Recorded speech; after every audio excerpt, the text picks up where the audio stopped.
seconds here. Yeah, there we are. Matt Kaplan.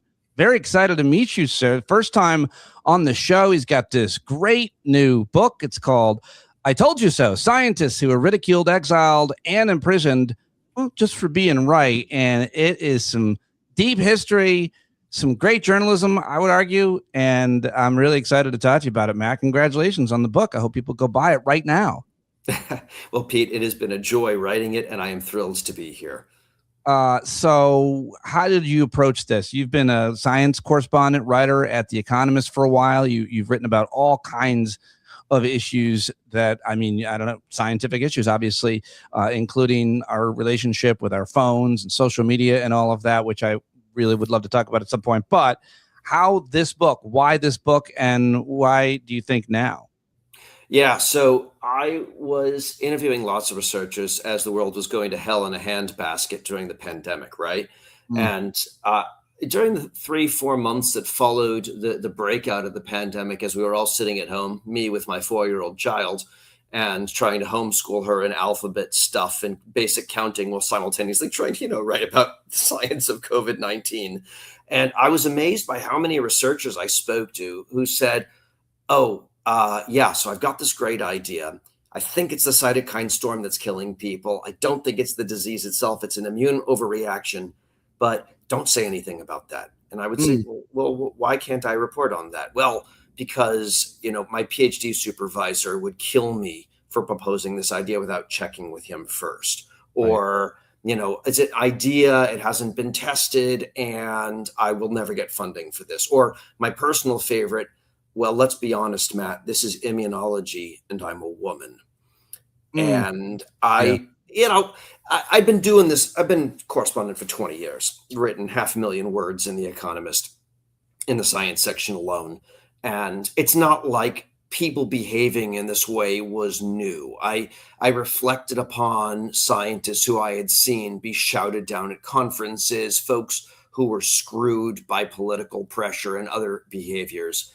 But I mean, we were losing so many people per day in Britain alone as the pandemic wreaked its havoc. And we were all sitting in lockdown watching the economy go to tatters. And I asked myself, how long have we been behaving like this? Has it always been so? Or is this kind of stuff recent? And so I started delving back into time and looking at scientists during early 1900s, all the way back to Galileo, but a lot in the Victorian period. It's an interesting time. And I realized most of the stuff we deal with today has been around for a long time. And in some cases, it's got a lot worse. Book is really interesting from the history. You get a great sense of humor.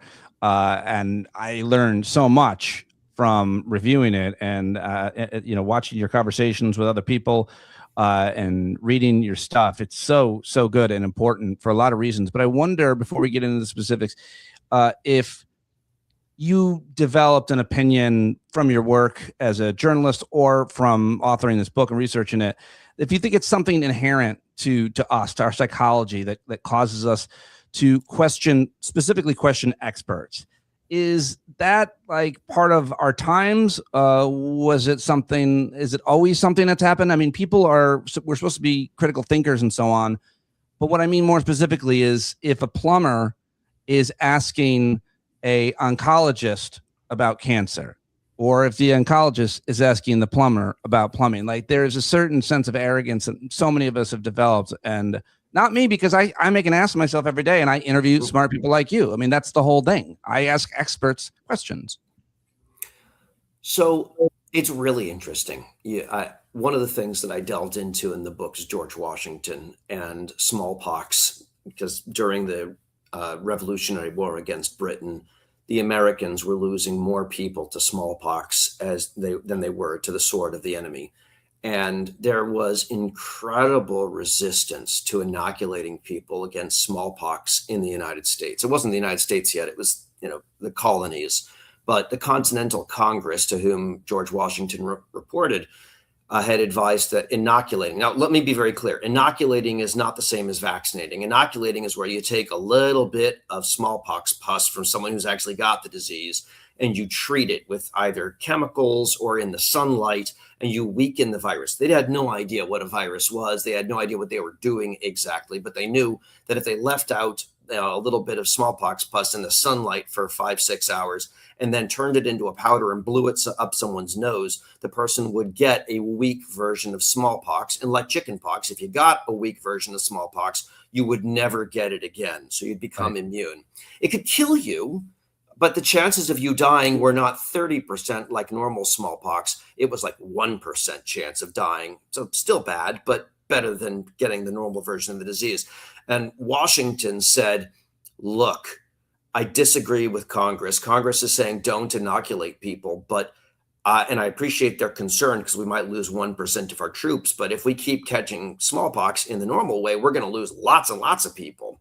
And so he disobeyed orders, followed the guidance of William Shippen, who was an advisor to him at the time, a doctor. William Shippen became the first Surgeon General of the United States, and ultimately inoculating his troops against smallpox paved the way for Washington to beat the crap out of the British and kick them out and found the country. So was there a lot of doubt about this? Yeah, sure. But whether or not that doubt was warranted is an interesting question, because for years, people had been acting like there was a mystical side to creating an inoculation.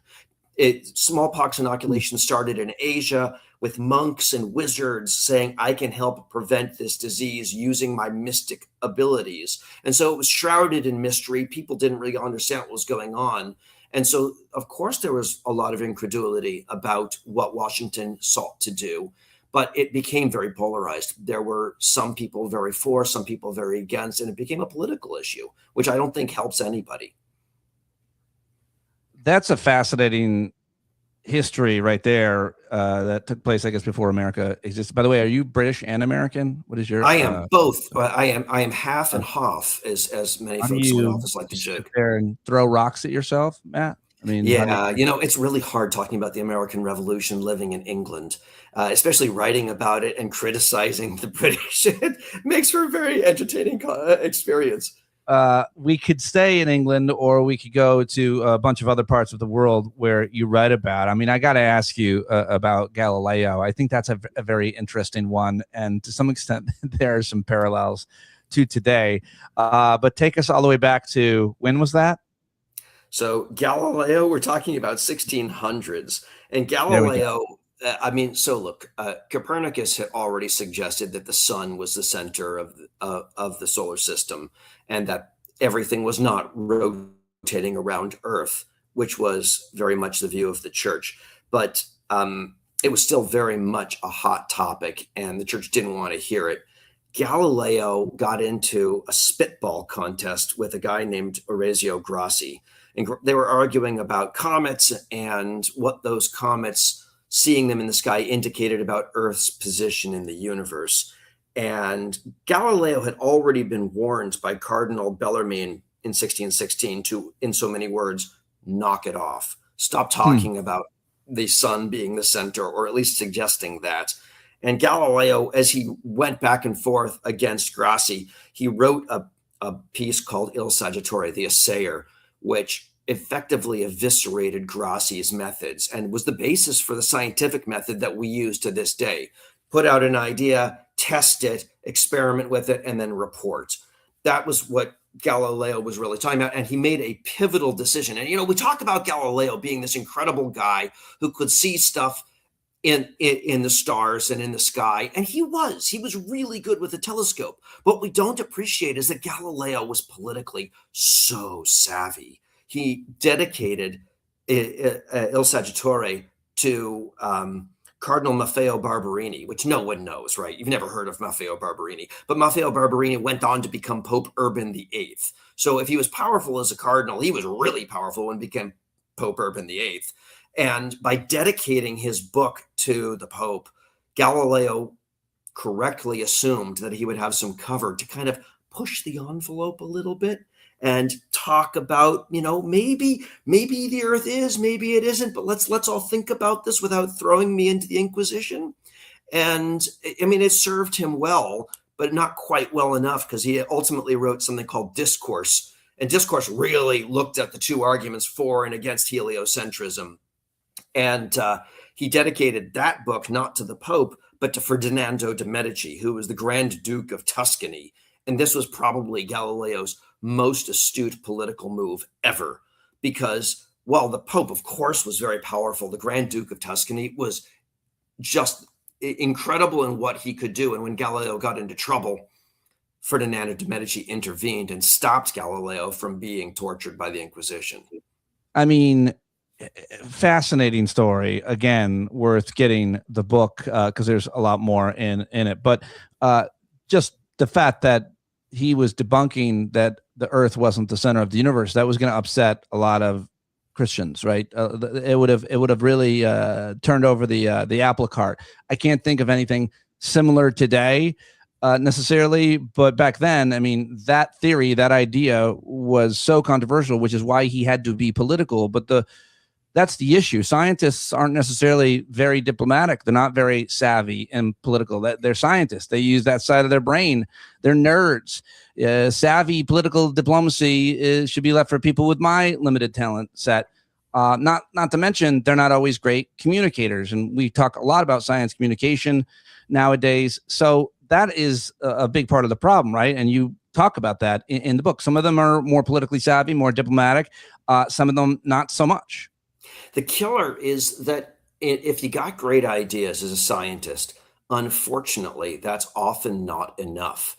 And I think we do ourselves a real disservice by requiring, I mean, Galileo was an incredible diplomat, and I would argue probably even more capable politically than he was scientifically. I'm not discrediting him scientifically. He was amazing, but it was his political maneuvers that really made him who he was. I think we do ourselves a huge disservice, and I argue as much in my book, that when we require our scientists to be not just be brilliant minds, but also be diplomats and charismatic and movers and shakers and media savvy, we put ourselves in a very uncomfortable situation, because then you've got folks with great ideas who might get shouted down and then not get heard for no reason other than the fact that they're not media savvy and politically capable. And we've got to fix that. And to some extent, you give an example with the scientist who was working on mRNA, right? In the Yeah, Kati 90s. Kariko. Kati So Kariko. Kati, she was amazing. I mean, she's still alive, obviously. But during the 90s, she was messing with mRNA, messenger RNA, and nobody believed that messenger RNA was going anywhere. Anytime, I mean, it was really cool stuff. You could get messenger RNA, at least Kati could, to create almost any protein in the lab in a petri dish. And so that was very exciting. But as soon as you injected messenger RNA into the body, it just unraveled. It fell apart. It didn't produce proteins inside the body. It just didn't work. And it would take years after being demoted and fired and threatened by the US Department of State with deportation back to Hungary before Kati would end up partnering with Drew Weissman, an immunologist, who said, hey, you know what? I think the messenger RNA is falling apart because it's being attacked by the immune system. Let's change the messenger RNA in a manner to help it not be detected by the immune system so it can go and do its job. And so after all of this turmoil that she went through for decades and not getting much funding, being vigorously attacked as, wackadoodle, Kati ultimately produced the messenger RNA that was used in the Pfizer vaccine to defeat COVID-19, and she won the Nobel Prize for it. We are very, very lucky, but I can tell you firsthand, having interviewed Kati, that she's a whirlwind of activity. She's very hard to follow sometimes because she gets really excited and diplomatic. She is not. And so we're really lucky she got to where she was because she wasn't a Galileo.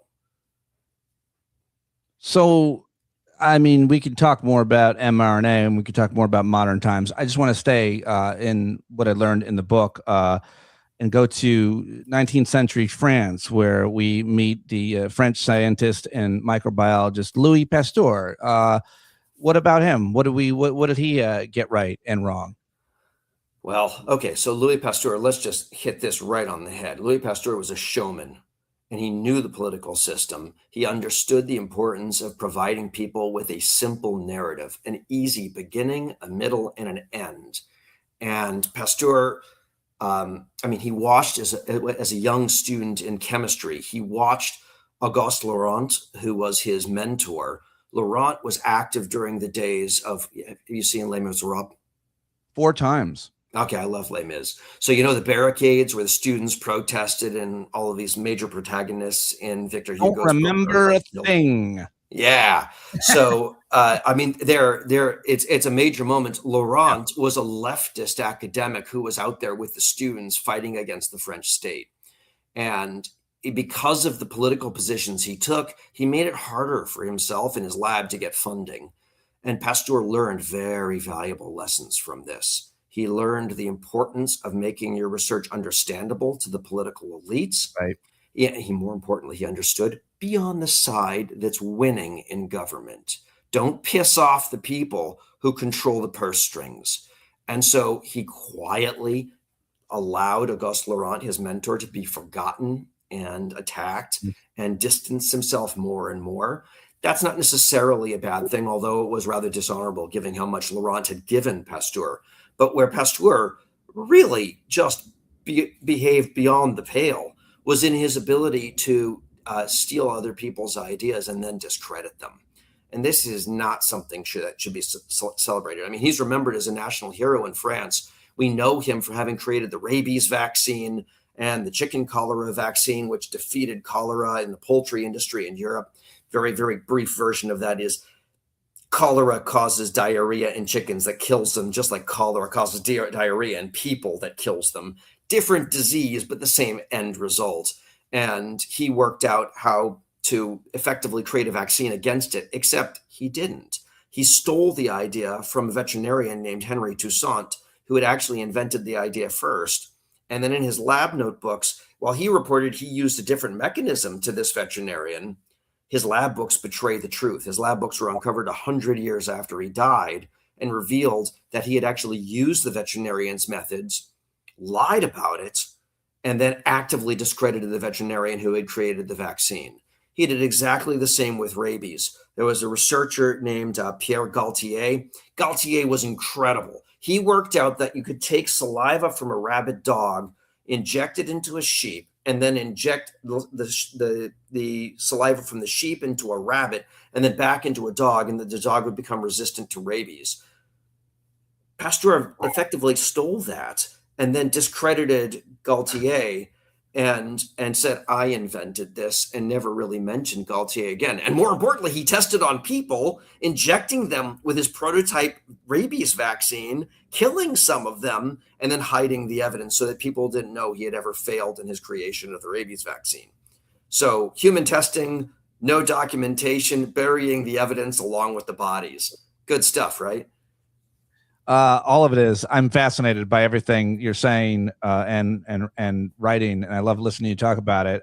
You're also an academic. You studied paleontology, right? A master's degree?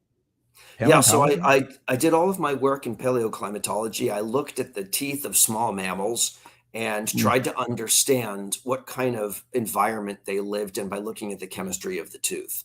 And so I did that for years in university. And I mean, evolution in paleontology and geoscience are all kind of my basis.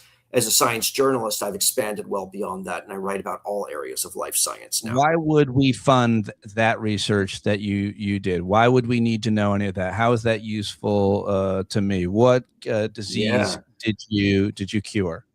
So not all science is related to medicine, but so for example, we really want to understand what was life like on this planet 500,000 years ago or a million years ago.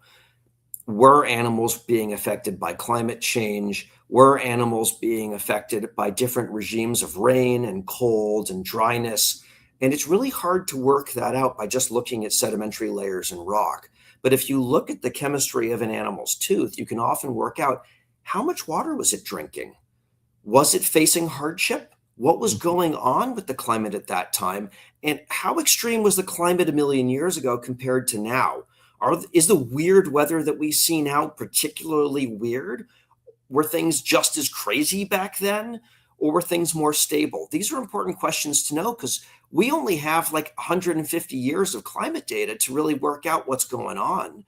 And by looking at fossils, it allows us to look at what was happening a million years ago and say, oh, wow, things are really different now. What on earth is going on? No pun intended with the what on earth. Well, you mentioned obviously climate, and your book is "I Told You So." Scientists who were ridiculed, exiled, and imprisoned for being right. Some of those scientists are good friends of mine, particularly Peter Hotez and Michael Mann, and they've just written a book about the politicization of science. And I wonder, given your background, if you think that climate science will be the ultimate "I told you so," Matt. So look, we already have a very aggressive climate that we're facing. The situation on the planet is shifting rapidly, but you need to measure everything and take a look at the environmental change over time. Over the past 25 years, we have seen areas of the planet go arid that used to get quite a lot of rain. We are seeing areas that used to not get very much rain at all flood like crazy. How many meters of snow landed in California 2 years ago that crushed buildings because they're just not used to that? And just how many wildfires are we seeing in places that didn't ever occur before? Things are changing. That's probably not good. I don't think we need to ask whether or not we've got an "I told you so" there. What I do worry about, as I talked about smallpox and whether or not you should inoculate or not, being a political football back during Washington's day, and Washington decided to defy orders and inoculate because he was going to lose if he didn't. I think we face the same sorts of situations today. Geopolitically, we are under so much pressure as countries arm themselves and prepare for defense, rather than thinking about what the hell is happening on the planet, and that's understandable. I don't see any reason. I don't see any way around it for France and Germany and the United Kingdom. They have to invest more in their military. That's absolutely true. But all of us are focusing on the war issue, and I think the climate and the environment are just going to run away. Well, yeah, but the way you make an argument, we'll probably nuke each other to death before the climate kills us all, and then the non-humans, many species will be just fine. Maybe not. Cockroaches inherit the earth. There's a cheerful topic. What is it about? I don't know, the American education system versus other public education systems. I don't know. What is it about kind of more conservative-minded Americans, particularly the Republican Party in America, is very anti-science. It's like very partisan. And I think to a certain extent, it's always been that way with conservative ideology, maybe being more religious or so on. But what do you make of the fact that, especially in America, I don't know much about the political parties in other countries, that one party is anti-science every time we need to analyze it, from some of the simplest things to obviously more complex issues? Any ideas on that?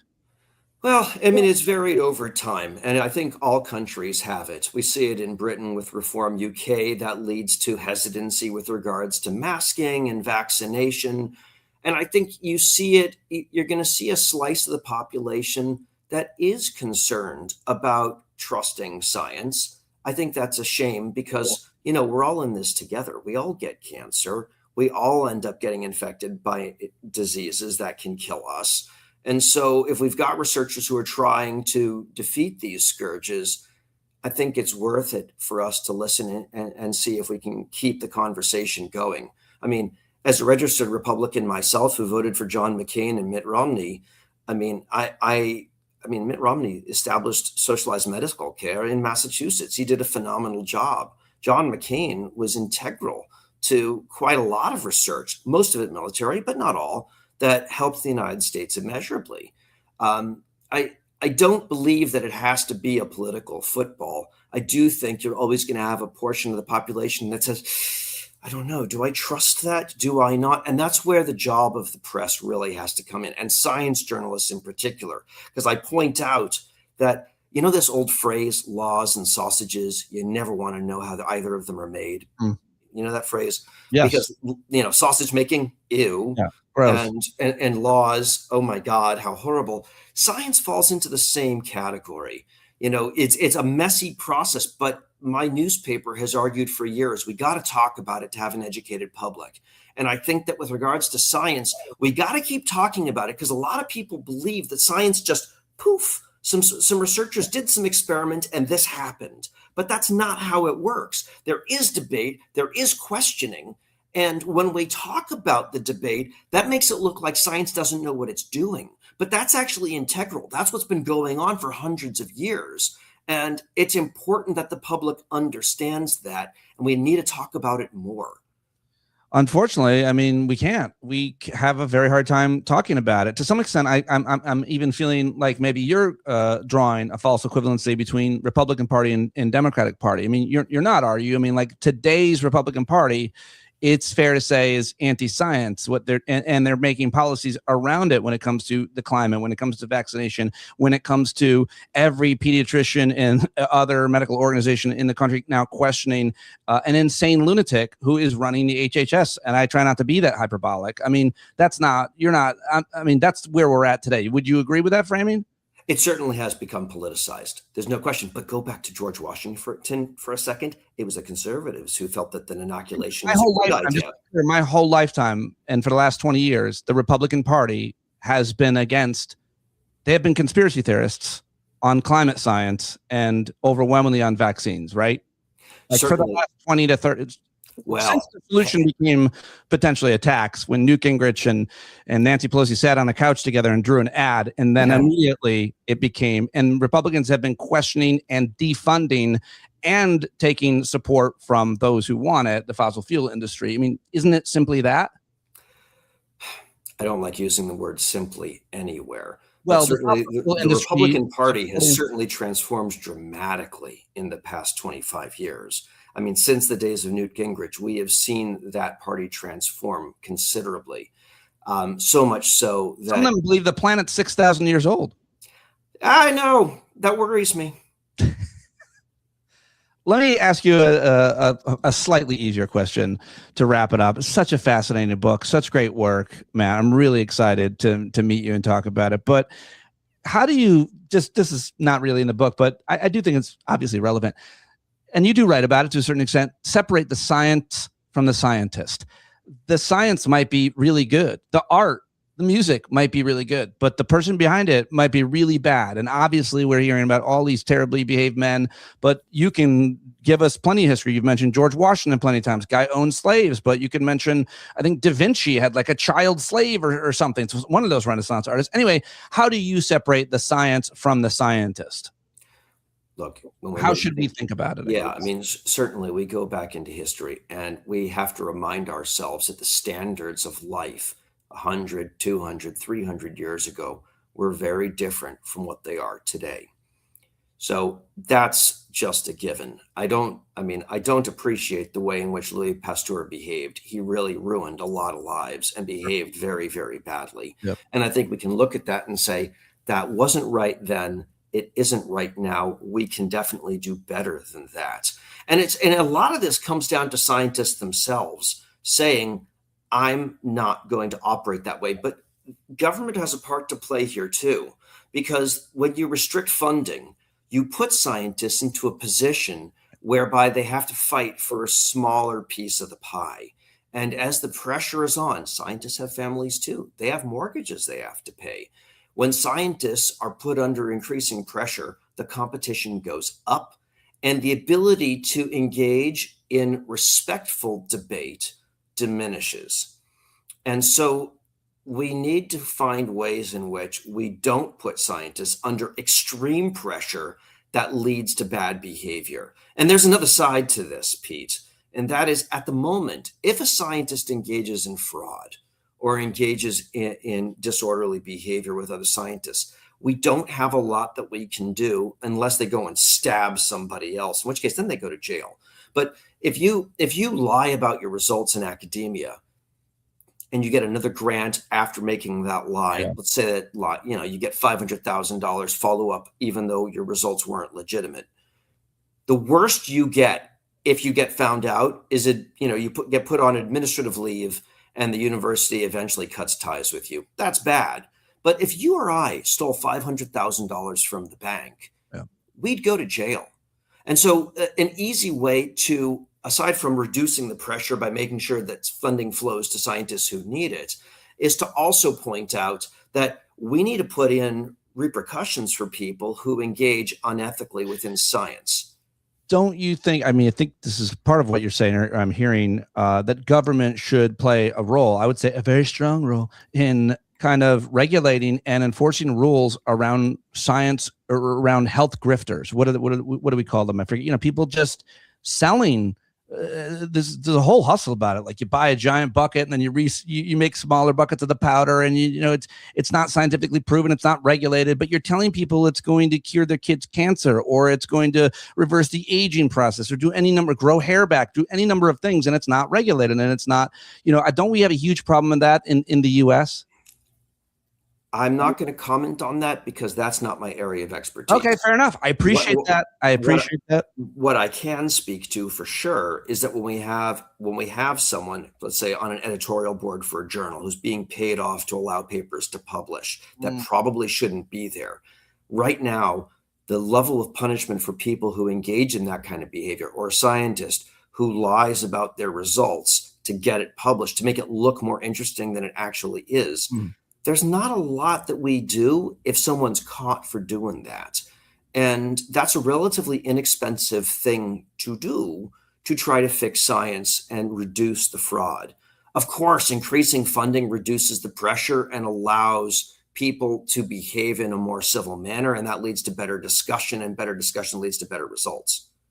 Well, there's nothing you can do to prevent me from exaggerating how interesting an interview is, even when it's not. But I don't have to do that with this interview today, because this is a fascinating book and author, so I don't have to lie at all to promote it. It's I told you so. Scientists who were ridiculed, exiled, and imprisoned for being right. Read him at The Economist. Really great to meet you, Matt, and to have you on the show for the first time. I want to, when you're done with this first round of interviews and I'm done with the book, we should do part 2, because it's so important and we barely scratch the surface, and you're so good at talking about it. Some people are great writers and great researchers and journalists, which you are, but some people are also really good at talking about their work, and you're that too. So great for a show like mine. I really appreciate it. Pete, thank you for having me on. I really appreciate it. Thanks for watching, everybody. We'll talk to you later.